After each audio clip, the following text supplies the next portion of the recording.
Ini adalah Inventure Insight khusus. Secara khusus kami akan memberikan laporan mendalam secara serial tentang gonjang-ganjing social commerce dan dampaknya kepada ekonomi dan masyarakat Indonesia. Welcome to Inventure Insight. Social commerce, huruf muka cermin dibelah.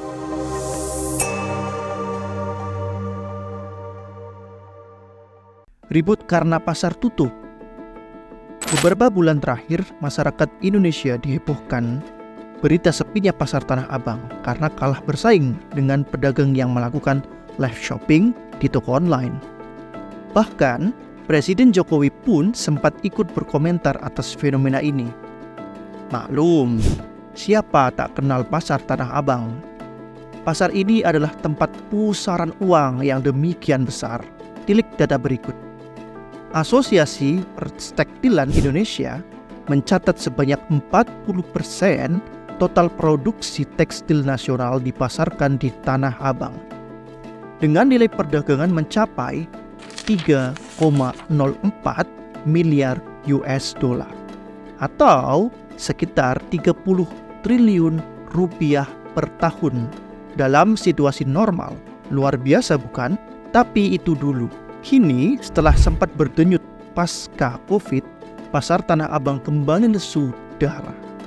Bahkan lebih parah, kios-kios banyak yang tutup, gulung tikar, menyisakan sembilu juga amar. Banyak pedagang yang saat Covid melanda sudah banyak yang terkapar, kini meradang akibat sepinya pasar. Seakan dikomando, mereka berselancar di atas gelombang tudingan yang deras mengalir ke para pelaku live shopping, termasuk para artis dan pesohor yang aktif melakukan live shopping. Para artis dan pesohor itu dianggap merebut rezeki para pedagang Tanah Abang yang tergolong UMKM. Dalam gelombang tudingan ini, pro kontra pun terjadi.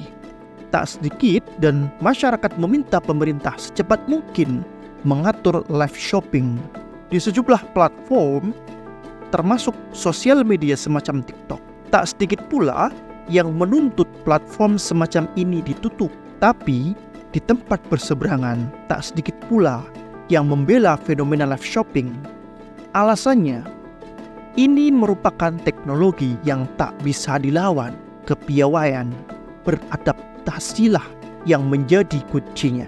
Maka, wacana tentang social commerce pun mengapung.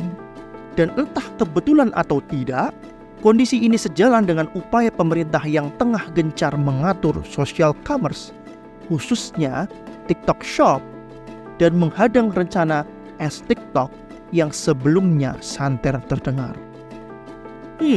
Bagaimana kita membaca kisru ini? Benarkah social commerce memang harus ditutup?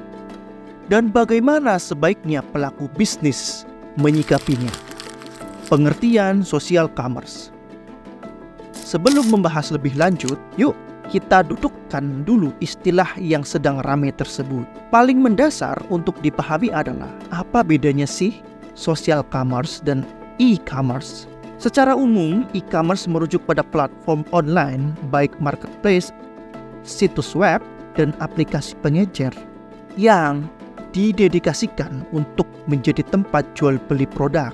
Di e-commerce, produk-produk itu ditampilkan lengkap dengan deskripsi dan harga. Kemudian pembeli tinggal memilih produk serta memprosesnya sampai pembayaran selesai dan menunggu barang dikirimkan.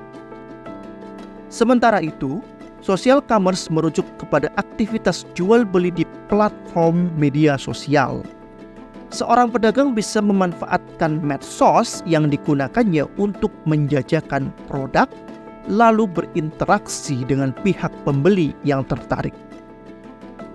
Begitu transaksi selesai sesuai kesepakatan, barang pun dikirim.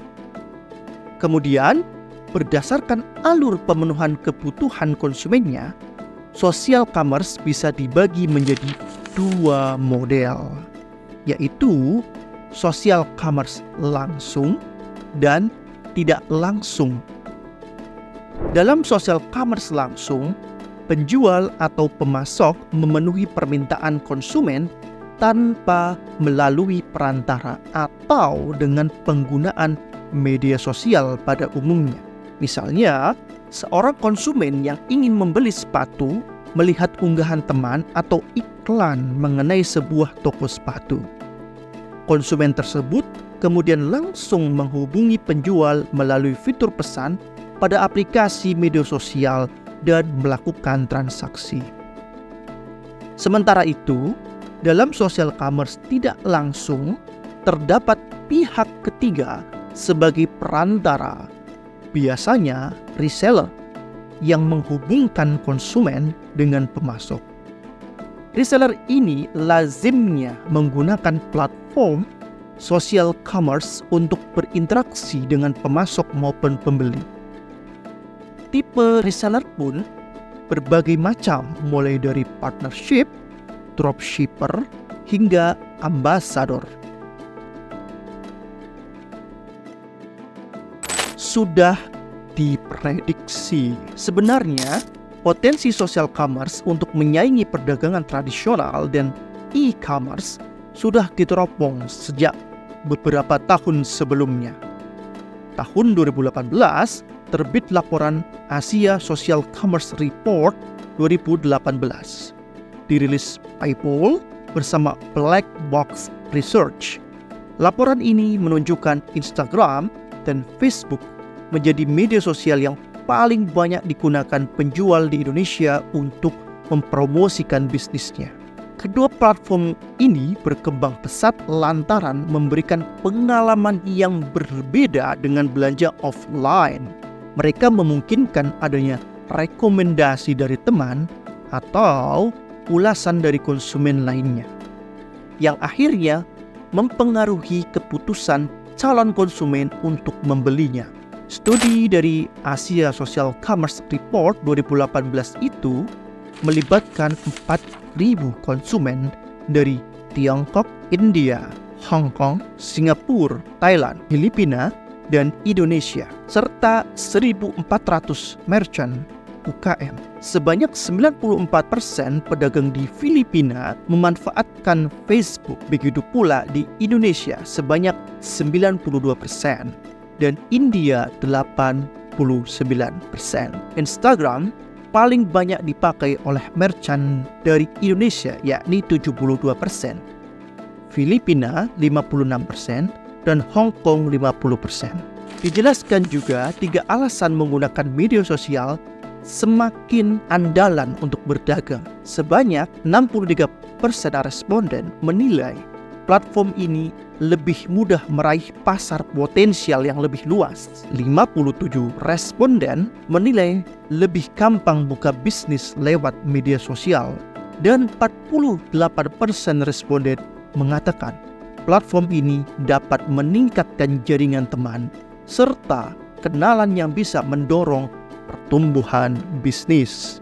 Belakangan, social commerce makin melejit karena penggunaan media sosial yang kian masif, terutama pada saat pandemi COVID-19 melanda, di mana masyarakat global merasa harus tetap terhubung meski ada pembatasan fisik dan mobilitas. Sambil berdiam di rumah, masyarakat bersosialisasi dengan pengguna lain, lalu melihat-lihat produk yang sudah terpampang di postingan media sosial, kemudian bertransaksi. Dan jangan heran jika Indonesia menjadi salah satu pasar yang subur dan potensial bagi social commerce untuk berkembang. Hal itu karena berdasarkan data dari laman Statista, pengguna media sosial aktif di Indonesia sangat besar. Tahun 2022, jumlah pengguna medsos mencapai 191,4 juta user atau sekitar 70% dari jumlah penduduk Indonesia. Sebelumnya, per Januari 2020, mengacu laporan data Reportal, jumlah pengguna media sosial di Indonesia baru sebanyak 160 juta. Digemarinya social commerce di Indonesia juga terlihat dari data. Berdasarkan laporan Circlo dan Ravelry, Gross Merchandise Value atau GMV di Indonesia diperkirakan sebesar 25 juta US dollar pada tahun 2022. Jumlah itu melonjak lebih dari 2 kali lipat dibandingkan tahun sebelumnya yang hanya sebesar 12,3 juta US dollar.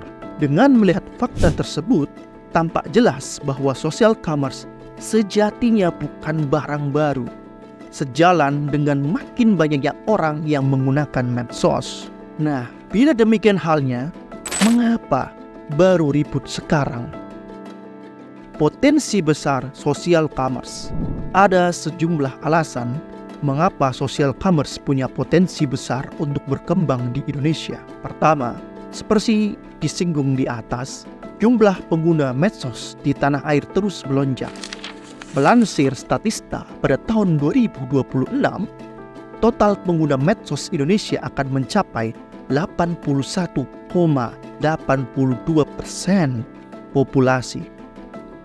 Banyaknya jumlah audiens platform media sosial ini tentunya menjadi keuntungan tersendiri bagi bisnis yang dapat memanfaatkannya sebagai platform jual beli atau dengan kata lain social commerce. Kedua, customer experience yang tidak didapat di tempat lain. Menurut Hootsuite, belanja lewat media sosial memberikan pengalaman baru yang lebih interaktif terhadap konsumen dibandingkan e-commerce. Melalui media sosial, konsumen juga dapat dengan mudah membagikan produk yang mereka inginkan atau sudah dibeli kepada temannya. Lalu, konsumen bisa berkonsultasi kepada temannya ketika ingin membeli suatu produk. Kemudian, media sosial membuat konsumen lebih mudah membeli setelah melihat-lihat berbagai produk. Selain itu, media sosial memudahkan interaksi antara pembeli dengan penjual. Ini benar adanya. Dengan social commerce, Anda yang tertarik sepatu heels yang menarik di feed Instagram cukup dengan memilih belanja sekarang, lalu menyelesaikan pembelian di aplikasi.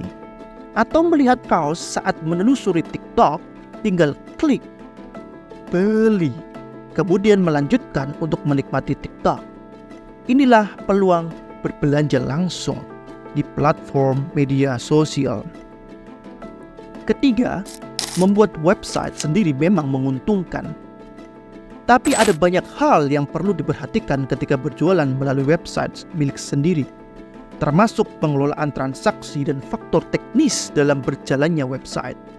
Social commerce dapat menjadi opsi alternatif untuk memfasilitasi transaksi dengan pelanggan tanpa keahlian teknis.